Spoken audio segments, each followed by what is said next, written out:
the prince of Amosun kingdom. In the quiet village of Amosun, where red earth roads curved gently between mud houses and tall palm trees swayed with the evening breeze, there lived a young man named Uche. Uche was only 20 years old, yet he carried himself with the wisdom and discipline of someone far older. He was humble, soft-spoken, and deeply hardworking. At dawn, he helped farmers tend their fields. By evening, he fetched water for widows and assisted elders with their daily chores. He asked for nothing in return. The common people loved him.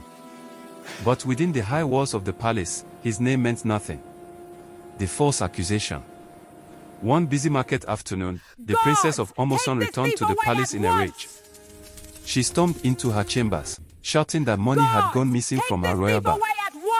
Her anger echoed through the palace halls. Moments later, armed guards burst into the village square. "Where is Uche?" they demanded. Before anyone could understand what was happening, Uche was seized. His arms were twisted behind his back as villagers cried out in protest. "He is innocent. Uche would never steal." But their voices fell on deaf ears. Uche was dragged through the palace gates and thrown to the ground before the royal throne.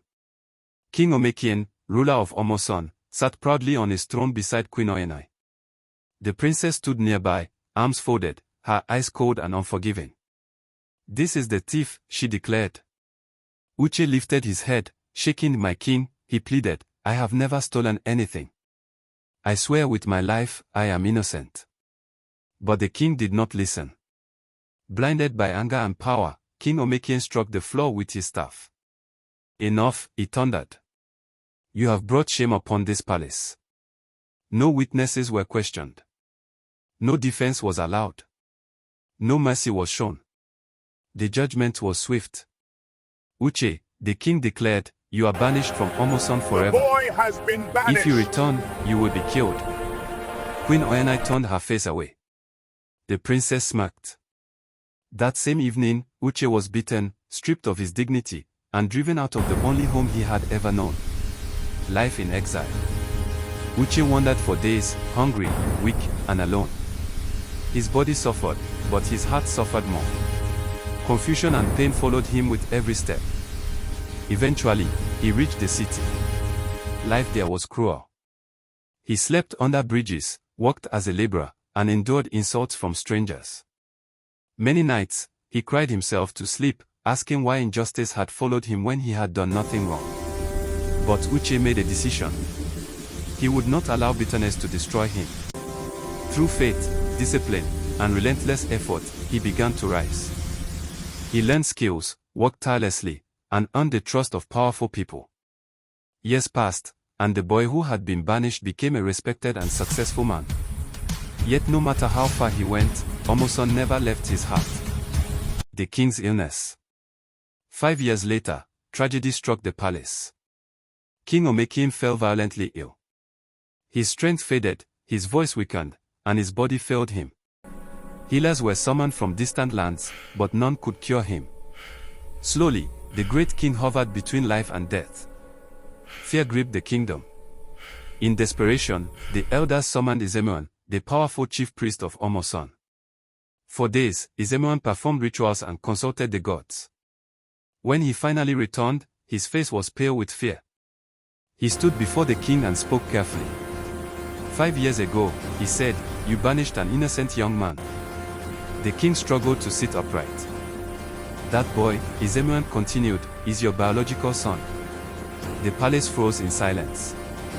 The gods declared that only he can heal you. Queen Uche screamed. The princess staggered backward. Regret filled the king's eyes. Messengers were sent across the land in search of Uche, but none could find him. As the king's breathing grew weaker, the villagers gathered at the palace, believing they were witnessing his final moments. They returned. Then suddenly, the roar of engines shattered the silence. 5 black Toyota Land Cruisers, escorted by police vehicles, rolled into the palace grounds. Dust filled the air. Fear and curiosity swept through the crowd. A police officer stepped forward and opened the door of the middle vehicle. A man stepped out, calm, confident, and dignified. It was Uche. The princess screamed. Queen Oyanai covered her mouth. The elders bowed their heads. From the crowd, Uche stepped further round forward, tears streaming down his face, and embraced him tightly. "My son," he cried. Uche held him close and whispered, "You stood by me when no one else did." The healing and revelation. Uche walked toward the king. The once powerful ruler now looked small and fragile. Uche looked into his father's eyes and said softly, "Father, I forgive you." Then he lifted his hands and declared, "In the name of Jesus Christ, rise and be healed." Instantly, the king stood up. The palace erupted in screams of awe and praise. People fell to their knees. What seemed impossible had happened before their eyes. Tears streamed down King Omeken's face as he embraced Uche. Turning to the people, he proclaimed with a loud voice, "Behold my son Uche, the true prince of Amosun kingdom." Ending. The boy once banished returned, not as a victim, not as a beggar, but as the most richest man in Nigeria, also a prince of Amosun. This teaches us and a reminder that truth always rises, justice never sleeps, and destiny cannot be destroyed. For more stories like this, please subscribe to our channel, like, share, and comment your thought about the story.